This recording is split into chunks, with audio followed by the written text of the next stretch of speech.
Coming up, we tie a bow on the preseason for the Brooklyn Nets. Some of the standout performances, questions we still have, and chief among them, can the Ben Simmons and Nicholas Claxton combination work this regular season? We dive in coming up next.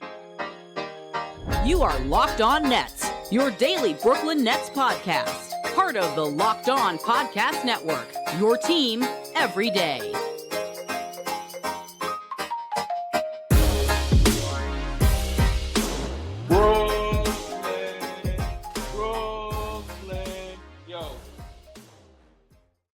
Yes, my friends, it is the Locked On Nets podcast right here on the Locked On Podcast Network. It's your team, the Brooklyn Nets, every single day. Over there, you're going to find Doug Norrie. I am Adam Armbrecht. We thank you for making us your first listen of the day. We are 100% free on all those great platforms. And let you know, if you want to be a part of the Fantasy Nets Basketball League this season, get over to joinsubtext.com/LockedOnNets and send us a text. Why do you deserve to be in the elite of the elite Locked On Nets fans that get to compete in a great fan league that also has a little bit of prize at the end of it as well? Go to joinsubtext.com/LockedOnNets.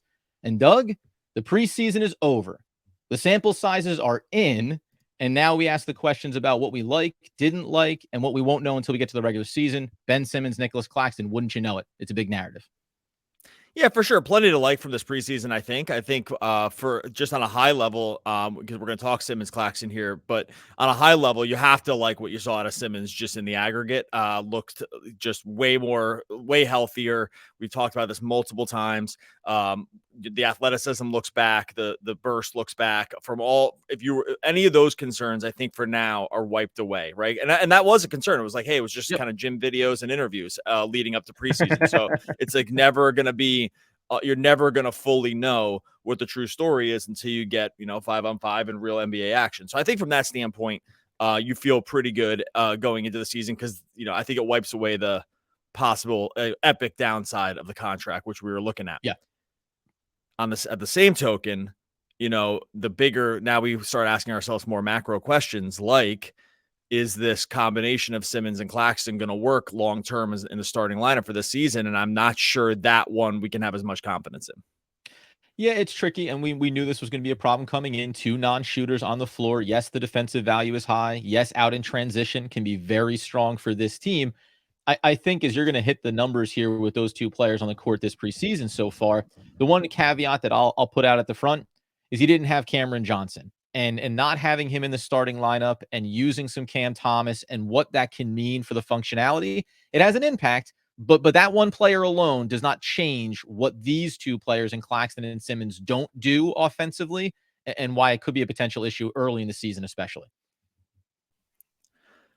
Yeah, for sure. The Cameron Johnson thing is different than the expectation, so we probably have to factor that in. But if you look at just the minutes that Simmons and Claxton did play together this preseason, I would say if you were concerned about the pairing and maybe what the potential downside of the pairing is based on how they are as players, this preseason really probably didn't give you a lot of good vibes, right? So they played 32, almost 33 minutes together this season where they shared the court. The Nets were minus 17 in those minutes. And you're like, okay, well, it's preseason. I will say, though, it continues a trend going back to last season where if you paired them together and then took Kevin Durant and Kyrie Irving off the court, which are going to be big time mitigators of, other people's deficiencies when it comes to spacing, whatever.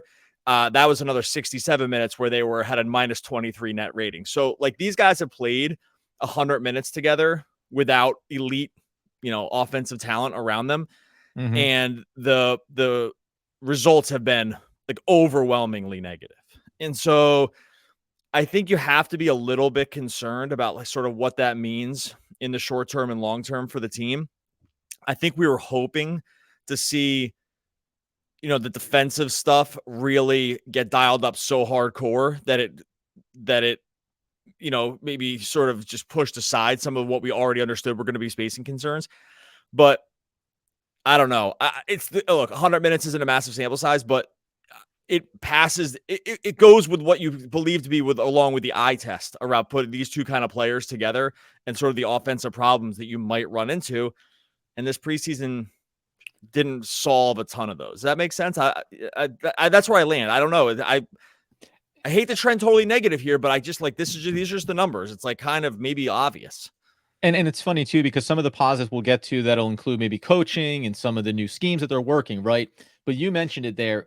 I didn't expect to see the elite level defense that we believe this team collectively is capable of behind Ben Simmons and Nic Claxton.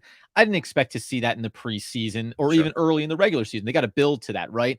But if they were showing that rate now, then it would mitigate this offensive concern, because you'd say, well, at least we know, look at how they can anchor the defensive end of the floor. That still needs to come to fruition. Even if we believe that's possible, you have to at least live in the world. And remember, they asked Ben Simmons in the preseason in camp, how do you think it's going to work? He said, give me 30, 40 games. And, we said, boy, that's a heck of a timeline to give that type of projection. But if we have to live in the reality of the first 20 games to know what these guys can do together, we could find ourselves 20 games into the season saying, yeah, it's not going to work.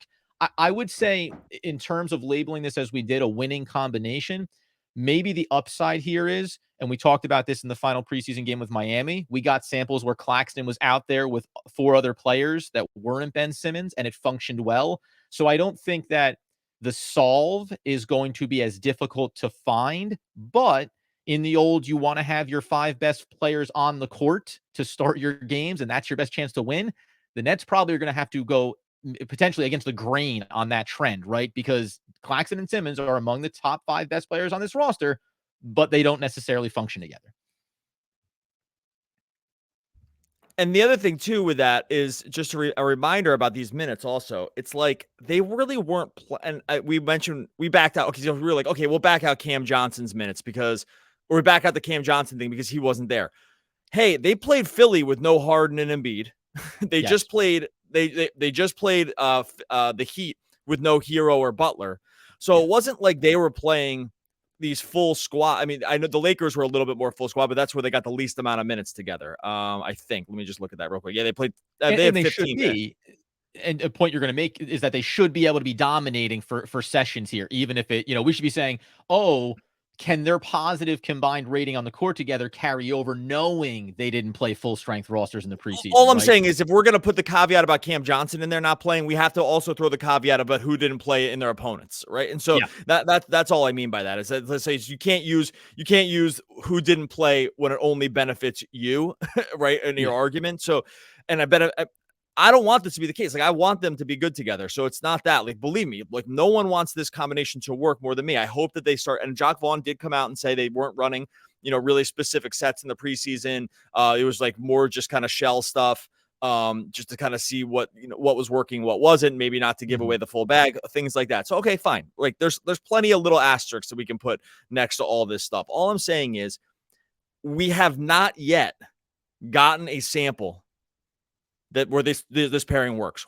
I think we believe it can in a certain version of it, but you cannot look at any numbers that I'm aware of and say and point to this and say, hey, this is good, right? Because I just don't think, because you have to take Durant and Irving out of the equation. Like, you have to take these other things out of the equation when you try to pair these numbers up. When you do that, it just doesn't look very good. And I'm hoping this gets righted quickly and not as the aforementioned 40 games, and we'll see kind of thing. I hope it gets righted in 30 to 40 games, just give or take. And also, we'll see after Christmas. It could be a little present. So much of this is dependent also for these two players on the other guys around them. In order for this to work well together, it actually comes down to not those two guys necessarily, which is the worst way to make sure something will work together. Coming up here in a second, we're going to talk about some of the highest graded players that we would have coming out of this preseason and why we still feel like there are overwhelming positives for the Brooklyn Nets heading to the regular season. We'll dive into that coming up in just 1 second. All right, before we get to that, tell you about our friends over at FanDuel. It's NFL season. Go over to FanDuel, America's #1 sportsbook. Right now, FanDuel's just giving it away here, folks. FanDuel new customers are going to get $200 in bonus bets guaranteed. All you have to do, you throw down a $5 bet. you're going to get the $200 in bonus bets, win or lose from FanDuel. If you've been thinking about joining FanDuel, this is the time. Maybe you want to get into some of the action this Sunday. We threw out Giants plus 2.5 there against the visiting Commanders. We'll take that. I've also got a ton of NBA stuff going on right now. If you want to get into the award season stuff early on before the NBA kicks off, now is the time to go over to FanDuel. Got Mikal Bridges for most improved player. Maybe get a little Cam Thomas 6th man of the year after we saw him come off the bench. It's all there for you over on FanDuel, and you're going to get those $200 in bonus bets as well. Spreads, player props, over-unders, much more. Visit FanDuel.com/lockedon. Get into the action this NFL and NBA season. FanDuel, official partner of the NFL. All right, so as we continue our discussion around the Brooklyn Nets, the preseason wrap-up and tying a bow on what we think are maybe still question marks and ultimately a lot of positive narratives. I will just, Doug, I crunched the numbers real hard here on the Ben Simmons, Nic Claxton. You want to go back to last season, you want to get Kevin Durant and Kyrie Irving off the court, you throw in some Cameron Johnson just for fun. I got to be honest with you, the 60 offensive rating and 250 defensive rating for a combined minus 190, it's a concern. It was a 3-minute sample size, but still, I like to think you try to crunch those numbers any way you can. It's going to be certainly a watch there. Let's spin it positive here as we wrap up the preseason takeaways. Inside the starting unit, I will say first and foremost, and this really does tie to that last game against Miami, I think Spencer Dinwiddie as a veteran player really showed it, and I'll expand it to all the veterans. I think Royce O'Neal, I think Dorian Finney-Smith, I think the older guys on this roster in preseason didn't surprise me with setting a good baseline, but there's a reason why they're still on this roster. There's a reason why Jacques Vaughn wants to have that backstop with some of these young players. All three of those guys played really well for me from the starting rotation and then into the bench unit as well. Yeah, I totally agree. I thought we saw really good. I mean, it looked like Dorian Finney-Smith was able to find some of the shooting stroke that I was a little worried about. He doesn't remember shooting 30% last year when he came over to Brooklyn. He doesn't know about that. Well, that was a concern. Like, again, like if we're going to take small sample sizes and extrapolate them, I'll take this one and use it in our favor, right? It's like, hey, Dorian Finney-Smith, non-Luka minutes, shooting threes. Showed some bounce too. Like definitely actually was trying to drive to the basket a bunch of times, which actually could be important for him in the overall Nets scheme. Like they need to have everyone trying to press the issue toward the basket, even if it's not been something that they've done a lot in the past. He definitely was trying that this preseason. And quick, by the way, on Dorian Finney-Smith, I will just say we're talking about positive veterans, but like you mentioned the bounce there. When you think about Cameron Johnson being in the starting rotation, Dorian Finney-Smith being a guy coming off the bench, he showed what I would think you would start to say, closer to a 1-to-1 with Cameron Johnson, as opposed to two unique skill sets, two different mentalities. And that's some of the consistency I think Jacques Vaughn wants to have unit to unit, right? And I think that's why he started this game over Cam Thomas, right? It was like, hey, this is going to be closer to what we're going to get from Cam J and not Cam T. So, and then with Dinwiddie, like I thought he had a strong preseason, definitely in a role switch for him. Like if you think about him last season, where he was running a lot of the offense, where he was running a decent amount of pick and roll, where he was trying to get into ISO possessions, we actually saw really very little of that this preseason, and that's going to be part of the down chain effects of sharing this court with Simmons more, which is where Simmons is going to be pressing the issue more with ball handling. At times, Dinwiddie's going to be relegated to more of a spot-up shooter. He has shown the ability to play this position well in the past too. He had a lot of really, really great Dallas minutes when he was paired with Luka, and so we know that he can play off ball. The shooting, some of the ones that went in were a bit of the hero variety, but they went in. At the end of the day, we check them as makes. That's right. And you could give me 1,000 chances to shoot the same shots. They wouldn't go at the same rate. So, like I think that from a veteran perspective, no matter what you think about these guys, whether it be Dinwiddie, whether it be Royce shot pretty well too at times, or DFS or these guys, I'm not sure that we believe that they're part of the long-term future. But no matter what you think is going to happen to these guys, it's critical that they play well. Yes. Right? Like they have to play well, whether it's just to just be floor raisers for the team in general, or to raise their own trade value if the Nets were to think about moving on for them. So no matter what, even if you dislike them being on the team, it's critical that we all want them to do well, because it benefits the Nets either coming or going.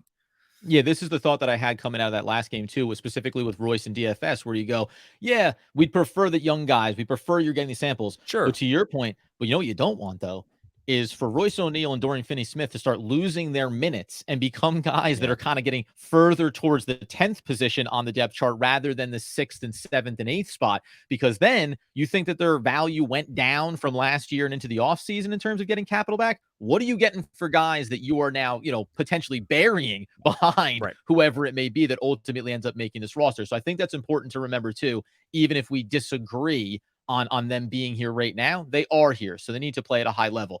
Spencer Dinwiddie, those two veterans, I think Ben Simmons, these guys all fall into the A grade category for me based on expectations of what you wanted to see, right? They all performed well this preseason. If we talk about the second tier of guys here, and I'll lead with Cam Thomas just briefly. We talked about him extensively. I would give him a B in terms of continuing to show the things that he's capable of and showing some things with more consistency. But he gets closer to the mixed bag. We talked about the defense. We talked about the aggressiveness and taking those looks from the outside, which is a big function of this offense now with Ben Simmons running it. Maybe I even say B minus. It falls into an interesting category with him. Are there other guys there that you feel like were good samples, but there's some little sneaking suspicion? Maybe Nic Claxton falls into this category too, of like, of course he performed well, but does he continue to perform well inside of this version of the team going into the regular season? I'll give a different kind of grade for Cam just to start. I'm going to give it an A in that clear role on the team. Like, thank God. Because think about how, and I think played well enough, even if you're worried about some of the other like defensive concern stuff, still played well enough here to break camp with I think a pretty defined role. So I think I think there's a version of us on October 19th, 20th here going into the weekend before the season starts where we are losing our minds about what is going on with this guy. There could have been a preseason where we walked out of this preseason and we're had full episode titles like Cam Thomas, ? Expletive, right? Like, what's going on here? But we were ready to do that until the first preseason game when he got put in the starting lineup, right? Like, I think we did do it. We were like, oh, thank goodness for this information. Right. So I think from a clearly defined role, A+ there, right? And I think that's an A+ for him for getting himself to a position where the organization, everyone seems on board with at least trying this out and seeing what happens. So I think A there. Overall performance, I'm actually just going to say it's like whatever, B+ for me, because it's just basically he performed how I expected him to basically play if given more minutes. Like, these numbers are nearly 1-to-1 in line with my expectation, which is decent amount of shots, got to the line a ton, no assists, right? Like, it's just like, this is just the kind of player he is. No assist line is just... Well, he had six assists in like 100 minutes or something like that, right? So but this is just what he is as a player. So I think having at this point, it's not an incomplete. It's just the same. Whatever you basically probably thought of Cam, it's hard to think you think any different of him now. He played the exact same way. He can do certain things at a pretty elite level. He does certain things, other things not at all. That's fine for this version of the Nets. And I'm just glad that we're not having where's Cam Thomas episode title, because that would have been brutal. Last positive, and I agree with you on Cam, and you're right. There's somewhere in my mind, because of what we've thought he should have been, then you start to grade him based on that rather than relative to, hey, did he check the boxes? And he did that this preseason.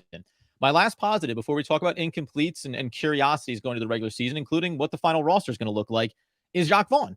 Jacque Vaughn and his coaching staff did the things that they needed to do this preseason, this training camp. Introduced new fundamental philosophies on both ends of the floor, tried to incorporate a guy like Cam Thomas. You're trying to figure out the Claxton and Ben Simmons combination, regardless of results. And without a Cameron Johnson, as we've said, you sampled all the young players that you brought in. These guys got run. That mattered because we need to find out who can be a part of this team going forward. So in the old bag of, we keep asking things for this team or organization or coaching staff to do, and it seems like it takes them a long time.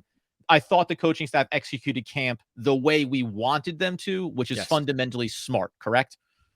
Totally. And I think this came up in our YouTube live after the show, so I sometimes get a little confused where things happen, pod feed or YouTube feed. But the Jacque Vaughn questions were in there. Yeah. So someone brought up Jacque Vaughn, and that and I can't remember what they said, but it was definitely like a negative take. And I was thinking, and we said It at was the time, fire him after this season. He's useless. That was the yeah, general. yeah. And we were like, hey, man, everyone's been dying. So I'll just repeat a little bit this here, but everyone's been dying for this guy to make adjustments. This whole preseason was one big adjustment. It was all adjustments. Everything was different. Everything was different. I know sometimes everyone sees something new and that's the new thing and you forget about what happened. Everything this preseason, that's what's different. They ran different ball handling schemes because they're having Ben Simmons as a clear role. They started Cam Thomas. They ran drop cover. They got out of switching. Like they did all. We saw some of these young guys that they brought in play and mix and match with some of these the other guys.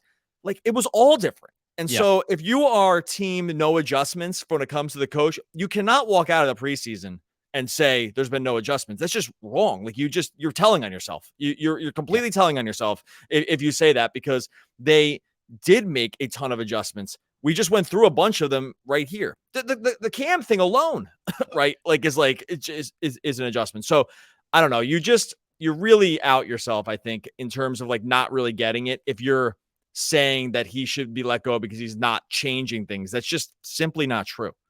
Yeah, the reality, I'll acknowledge it for myself. We always say, be informed by information. I was pushing the possibility of Cam Thomas starting.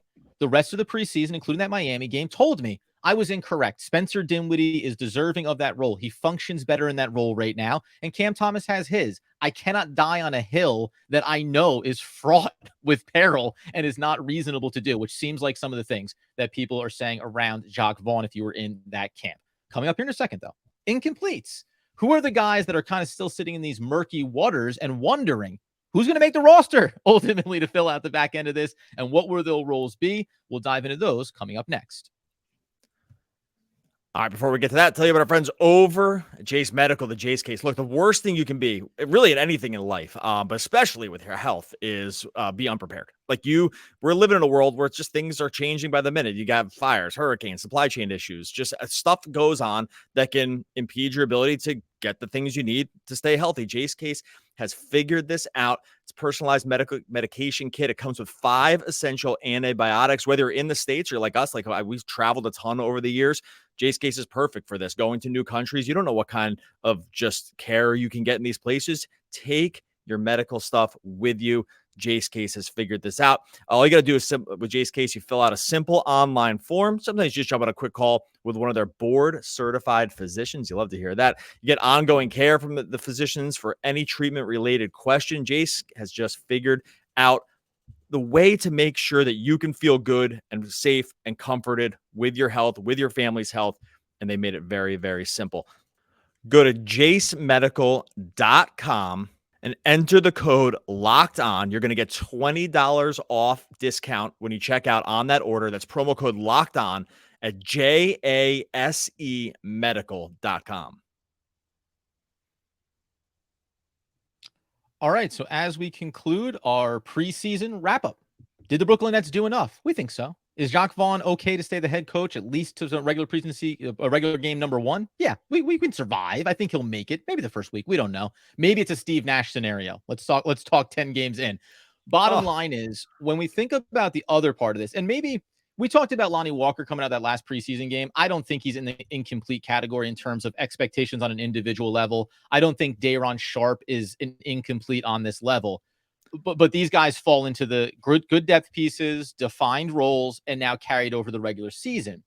The other one would be, though, looking at the young players, looking at the back end of this roster and how they're going to fill things out. We got samples from Harry Giles when Day'Ron Sharpe went down. We got a very interesting sample size on Trendon Watford.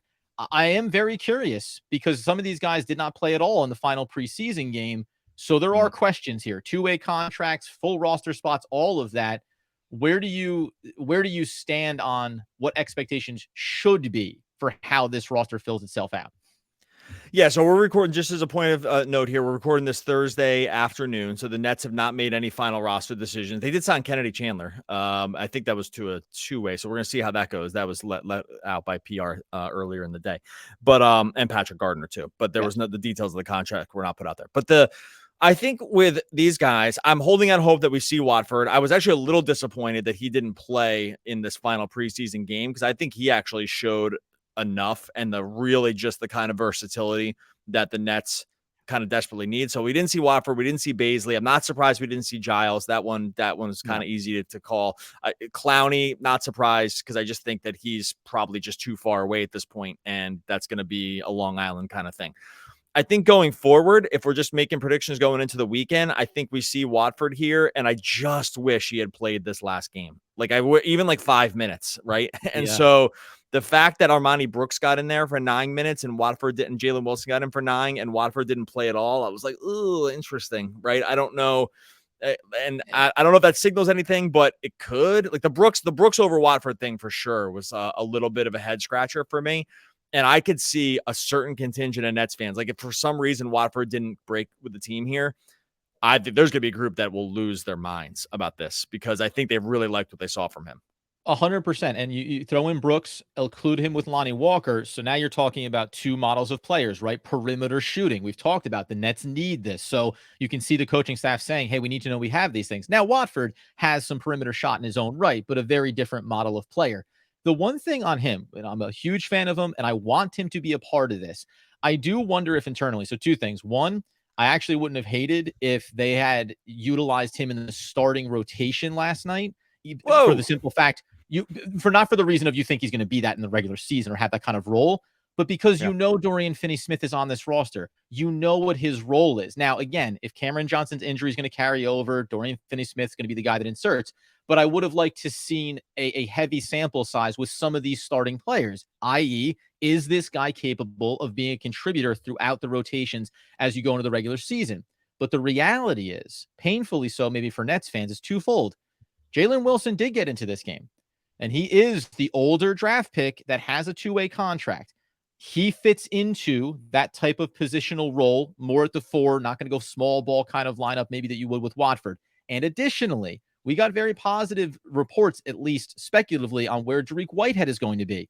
He also has a bigger body. There's also some size there.